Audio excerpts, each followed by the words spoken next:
Olá, amigos e amigas do nosso grupo de estudo Joana de Ângeles.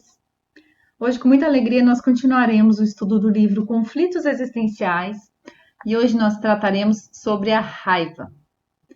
A raiva, nós trataremos sobre a origem da raiva, né? O primarismo da raiva, raiva e transtorno emocional e a terapia para a raiva.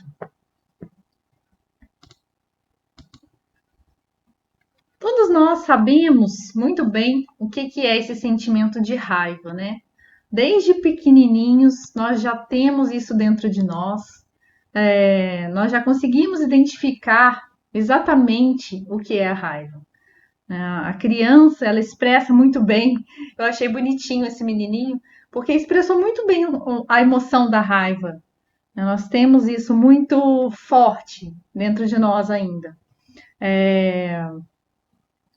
O dicionário diz para nós que é acesso de fúria, cólera, ira, sentimento de irritação, agressividade, rancor ou frustração.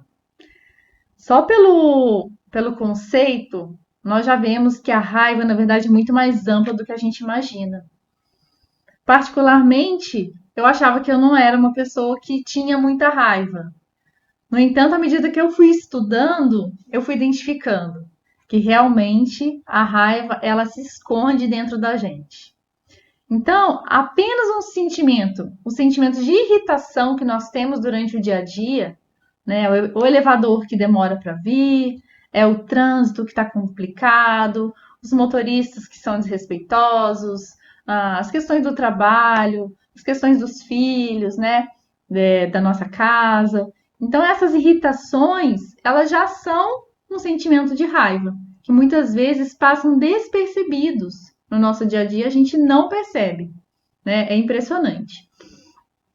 E na verdade, a Joana fala para nós que é um mecanismo de defesa do referido instinto de conservação da vida, que se opõe a qualquer ocorrência que interpreta como agressão, reagindo de imediato. Então, muitas vezes nós estamos lá na fila do banco, a fila está grande, nós estamos com fome, é horário de almoço, né? E a atendente está demorando para atender todo mundo, está conversando muito. Então, essa irritação vai crescendo dentro da gente. E aí nós chegamos enfurecidos dentro de casa e o primeiro que aparece na frente já leva, não é assim? Então, a raiva é um sentimento realmente, é uma emoção muito forte dentro da gente, perturba a nossa cabeça, perturba o nosso dia a dia, o nosso organismo. A gente vai ver mais para frente como ela é maléfica.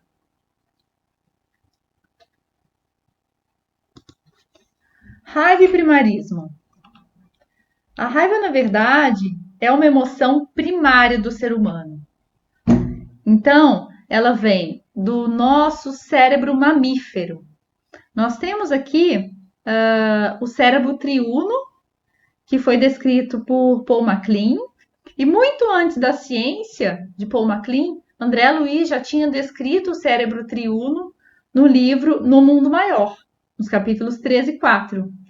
Então, nós temos aqui o cérebro reptiliano, que trata da diferença de temperatura do nosso corpo, a questão do sono, da sobrevivência. Temos o cérebro mamífero, que ele é responsável pelas emoções mais básicas, como principalmente o medo e a raiva também. E o neocórtex, que é o nosso cérebro mais atual, responsável pela nossa linguagem, pelas nossas abstrações, pelos mecanismos mais complexos do nosso cérebro. Então, a raiva ela está muito ligada ao cérebro mamífero. E as pessoas com temperamento raivoso, agressivo, elas agem muito ligadas a esse cérebro mamífero. Elas não utilizam muito o neocórtex, que seria a parte mais racional. Não racionalizam essa emoção. Joana nos diz ainda que, à medida que nós vamos utilizando essa emoção ao longo das encarnações, como mecanismo de defesa, essa emoção ela vai se sedimentando na nossa mente. Então, à medida que a gente vai usando cada vez nos tornamos mais agressivos, mais coléricos, mais raivosos. Nós somos herdeiros de nós mesmos, como nos diz Emmanuel. E quando eu tenho raiva? O primeiro passo para a gente saber identificar essa emoção é saber que nós temos raiva. Mas quais são os momentos? Qual que é o start? Qual que é aquele momento que me tira do sério? Então, nós precisamos identificar quais são esses momentos, para que nós possamos trabalhar em cima deles. Saber o que proporcionou o nosso destrambelho, vamos dizer assim, das nossas emoções. Joana fala para nós que a raiva é um sentimento que se exterioriza toda vez que o ego se sente ferido. Ou seja, a raiva é o medo do ego. Toda vez que eu me sinto diminuído, desprezado, comparado, né? O nosso ego, ele vai se formando quando nós nascemos e, inicialmente, quando nós somos criança, o ego realmente é um ego egocêntrico. Ele é um ego que precisa da atenção da família, o ego precisa, né? A criança é egocêntrica, é egoísta, ela quer os brinquedos só para ela quer a mãe só para ela, o pai só para ela. Mas à medida que nós vamos amadurecendo, o ego também precisa amadurecer. Nós não somos mais os reizinhos. As nossas vontades não precisam mais ser atendidas a todo momento. E na maioria das vezes, agimos como pessoas egocêntricas, egoístas. Então a raiva fala muito desse egocentrismo que ainda existe dentro de nós, né? Desse egoísmo. Então, quando as coisas não saem do jeito que nós queremos, né? Então, o nosso egoísmo ele é atingido, então vem automaticamente o mecanismo da raiva. Quando somos atingidos na nossa vaidade, quando somos comparados com outra pessoa que nós julgamos ser inferior, automaticamente vem o mecanismo da raiva. Quando o nosso orgulho é ferido, né? Você não tem capacidade para fazer essa tarefa. O fulano é mais capaz, é mais inteligente. Então, nós nos sentimos feridos no nosso orgulho. Então, vem automaticamente o mecanismo da raiva.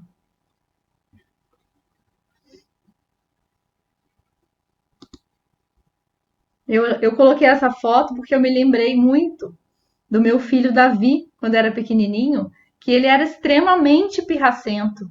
Era criança que fazia pirraça em todos os locais, no shopping, no parque ecológico. E eu ficava muito envergonhada e com muita raiva. Pensava, meu Deus, o que as pessoas vão pensar de mim? Vão pensar que eu sou péssima mãe, que eu não sei educar essa criança, né? Então, vinha um sentimento de raiva muito grande. As mães de primeira viagem, elas ficam chocadas com as pirraças homéricas que as crianças fazem. Então, é justamente o meu ego ferido que doeu ali aqueles dias. A Joana fala para nós ainda.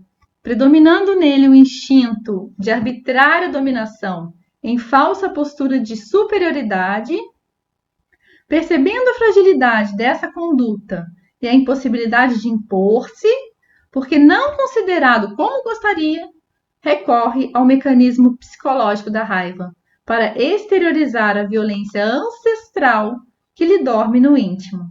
Então, nós temos essa violência ancestral dentro do nosso íntimo. Nós precisamos administrar e identificar. Nunca negar, né, que nós temos essa emoção. O Evangelho segundo o Espiritismo, ele fala também muito da questão do nosso orgulho, e esse item especificamente trata da cólera. E olha como coincide perfeitamente com o que Joana fala. Pesquisai e quase sempre, ou seja, não sempre, mas quase sempre, deparareis com o orgulho ferido. Que é que vos faz repelir coléricos os mais ponderados conselhos, senão o orgulho ferido por uma contradição? Ou seja, você está fazendo a comida de um jeito e vem a pessoa e fala assim, por que você não faz de outro jeito? Você já fica irritado, né? Você fala, por que não vem fazer você então, né? Então, esses conselhos, às vezes, atingem o nosso orgulho. até mesmo as impaciências, que se originam de contrariedades muitas vezes pueris, decorrem da importância que cada um liga à sua personalidade, diante da qual entende que todos devem se dobrar. Então, é a cólera que vem do nosso ego ferido, do nosso orgulho e do nosso egoísmo, egocentrismo. Quais são as principais consequências da raiva, né? Imediatamente nós temos uma alta concentração de adrenalina no nosso corpo, né, pelas suprarrenais, os nossos rins começam a trabalhar, as nossas suprarrenais, e automaticamente nosso sistema nervoso começa a trabalhar de maneira diferente, o nosso coração começa a bombear mais forte, muitas pessoas elas sentem ali o pescoço, as veias saltarem, o rosto já fica vermelho, né? E deixa rastros de desalento e de infelicidade. E Joana diz ainda que, consequentemente, as pessoas que têm muito esse sentimento de raiva, elas terão somatizações, né? Hoje é amplamente estudado pela ciência, pela medicina, são as doenças somáticas que, quando não devidamente tratadas, elas geram processos degenerativos de alguns órgãos. No livro Autodescobrimento, a Joana diz para nós que a raiva não digerida produz danos no organismo físico e emocional. Então, nós temos indigestão, temos diarreia, acidez, disritmia, inapetência, ou a pessoa não quer comer, ou a pessoa come demais, né? Como autopunição. E tem pessoas que têm raivas não digeridas desde a infância. Raiva contra o meio social em que nasceu, raiva contra os pais, contra os parentes, tio, tia, raiva contra os irmãos. E essas raivas não digeridas, ou seja, as raivas que não são tratadas, né, com perdão, com as terapias que ela menciona mais para frente, elas vão se acumulando, vão somatizando no organismo e vão provocar várias alterações nos órgãos, inclusive o câncer, né? Então ela fala desencadear tumores malignos e outros tumores de graves efeitos no organismo.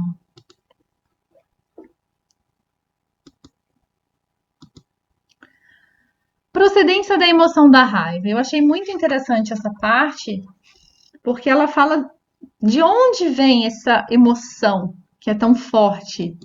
A primeira procedência seria de natureza espiritual, como nós já comentamos até, né? De existências pregressas no espírito, onde ele, soberbo e primário, impôs-se onde se encontrava, desenvolvendo sentimentos de opressão e de desrespeito aos direitos alheios. Ou seja, a pessoa que estava numa posição superior, que tinha possibilidades de colocar os outros a seu serviço, ao seu alvitre, e que agora não tem mais essa possibilidade. Quando percebe que os outros não estão mais à sua disposição, ela tem esse sentimento, essa emoção da raiva muito aflorada dentro dela.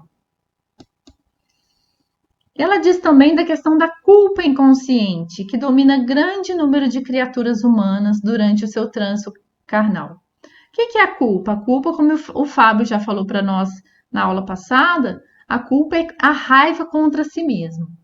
Ou seja, a pessoa praticou alguns atos maléficos nas vidas passadas, nas encarnações passadas, e ela tem uma culpa muito grande dentro dela, né?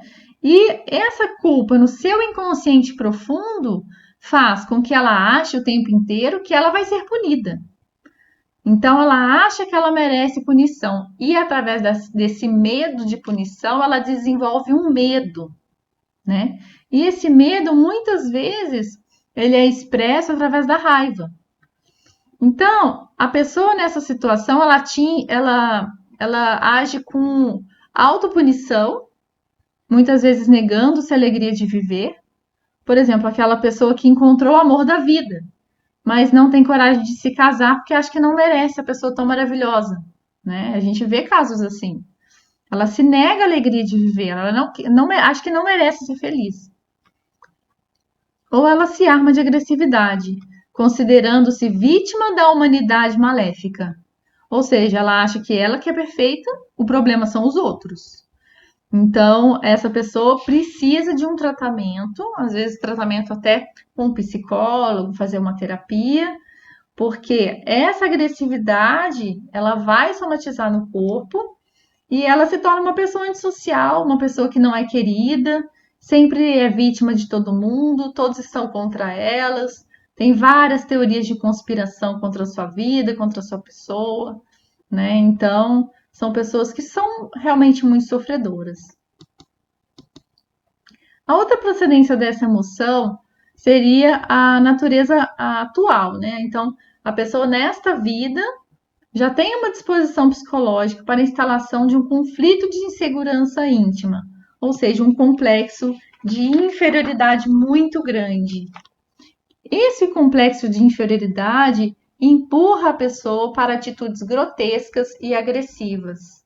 Então, ela cita até no livro, né, a pessoa que tem raiva do cônjuge que morreu, né? Ela era super feliz com seu cônjuge e por culpa dele, ele morreu e agora não é feliz mais. Então ela desenvolve essa raiva, como se fosse culpa do cônjuge ter morrido, né? Como se ele pudesse escolher morrer ou não. Ou a pessoa que fica casada durante 40 anos e quando o seu cônjuge morre, ela descobre ali uma traição, vamos supor.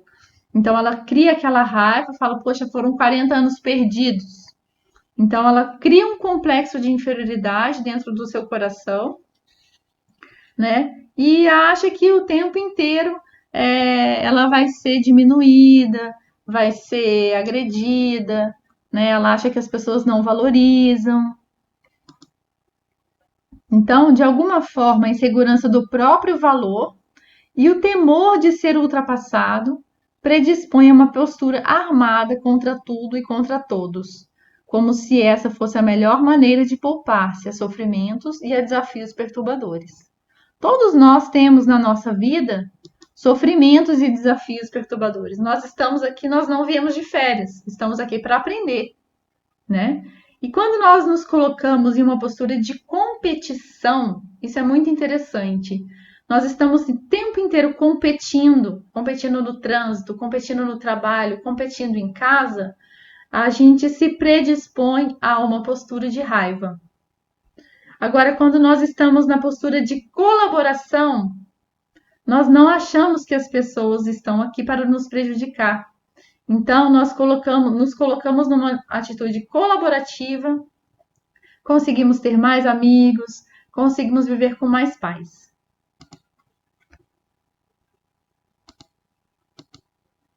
Terapia para a raiva. Quais são as principais terapias que Joana coloca para nós lidarmos com essa emoção tão perturbadora e muitas vezes negada, né, por nós?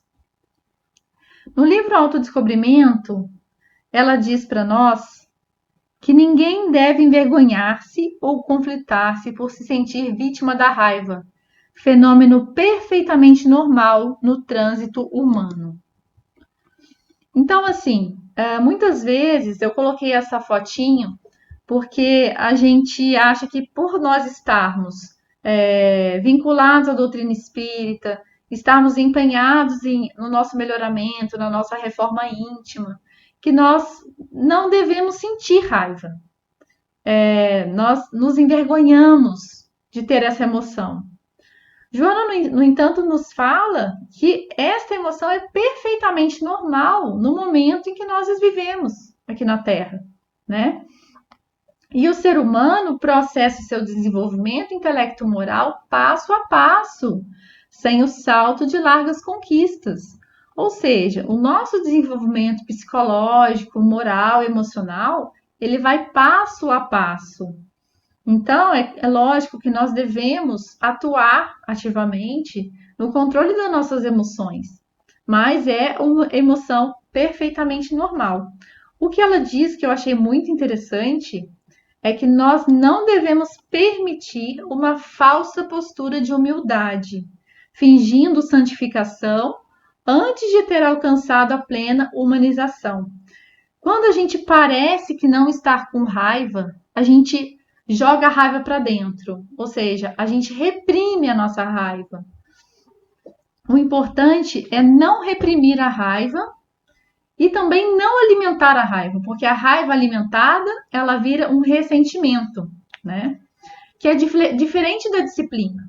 O que é a disciplina da raiva? A gente identifica aquela emoção, a gente identifica de onde ela veio, né? Se é do nosso ego ferido, ou se realmente houve alguma situação que desagradou assim a nossa maneira de ser. A gente precisa identificar o que causou e trabalhar segundo as terapias que ela nos coloca.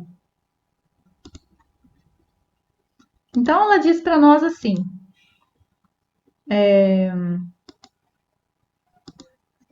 a incidência da raiva é perfeitamente normal, tornando-se grave a não capacidade de administrá-la.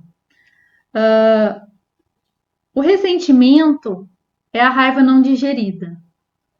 Então, nós devemos a todo momento evitar alimentar a raiva, né? Sentir a raiva é normal, mas não administrar a raiva não é normal. Administrar essa emoção já faz parte das nossas possibilidades, né?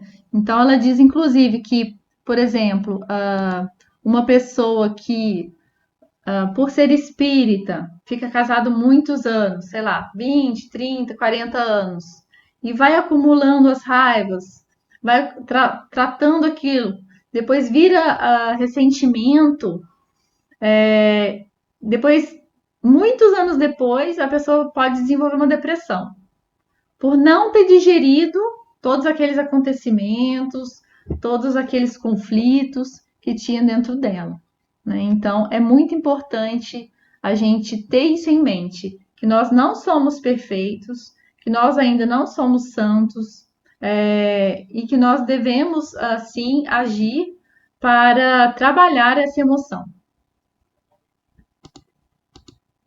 O que ela coloca para nós de terapia para a raiva?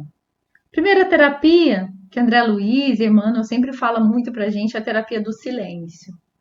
Porque quando nós estamos com raiva, nós não conseguimos falar de maneira adequada, nós não conseguimos agir de maneira adequada, nós muitas vezes acabamos ofendendo as pessoas. Então, ela nos orienta a terapia do silêncio, adiar decisões e não discutir para defender-se, porque muitas vezes é o nosso ego que quer se defender. Saber-se portador de virtudes e de deficiências, ou seja, eu tenho também os meus defeitos, também sou um espírito que estou em evolução aqui no planeta, tenho coisas boas, tem outras não tão boas, vamos trabalhando dia a dia, caminhando um dia por vez, né? Então, as pessoas todas são diferentes entre si. Então, ter um pouco mais de tolerância, né? Isso aí traz tolerância para o nosso dia a dia. Terapia da prece e da meditação. Ela diz para nós que a prece de compaixão pelo ofensor e de autofortalecimento possui o poder milagroso de diluir as vibrações da raiva. Existem até uns mitos, né? Que se a gente começar a quebrar as coisas dentro de casa, ou socar travesseiro, socar saco de boxe, isso libera da raiva. Na verdade, o Marlon Heidel, que é um dos estudiosos de Joana de Ângeles, ele diz para nós que isso é mito. Na verdade, a gente libera aquela energia e não trabalha ela. A gente simplesmente vomita essa emoção e não conversa com ela. A gente não procura saber o que aconteceu para a emoção aflorar dentro de nós. Boas leituras, né? Porque boas leituras abrem a nossa consciência para novos entendimentos, para novas maneiras de ver a vida e as pessoas. E a terapia do passe, a bioenergia, que Jesus, à sua época, já aplicava nas pessoas que estavam doentes, nas pessoas que eram obsediadas. Então, o passe ela coloca para nós como uma ótima terapia também para a raiva. E para finalizar, ela coloca para nós que o poder supremo criou a vida como bênção e o ser para fruí-la. Nas leis soberanas não existe um só item punitivo ou gerador de violência, tudo contribuindo para a harmonia geral, inclusive as ocorrências que parecem desconcertantes. Ou seja, até aquilo que nós não gostamos que aconteça, até aquilo que nos magoa, que nos machuca, que nos irrita, que nos enfurece, faz parte das leis soberanas e, apesar da gente não entender, elas contribuem para a harmonia geral, né? Então, para a gente perceber que Deus, nosso Pai, ele é Pai de amor, ele é Pai de bondade. As coisas não acontecem para a nossa infelicidade, muito pelo contrário. Então, às vezes, a gente que está com a ótica um pouco distorcida da realidade. Tudo que nos acontece é justo e vem da bondade de Deus.